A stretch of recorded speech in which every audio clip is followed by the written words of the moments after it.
Assalamu alaikum warahmatullahi wabarakatuh. Well, the first day of 3E parenting workshop has gone really, really well.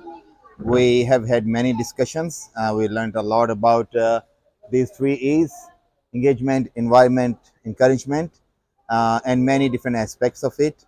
There has been a lot of Q&As that's been shared.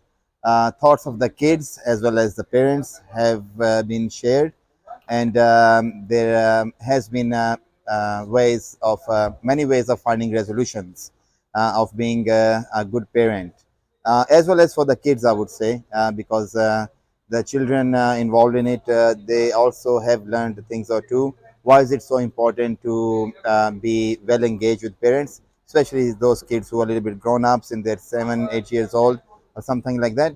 So it's a great initiative by Young Innovators and their team, and I can completely endorse and appreciate.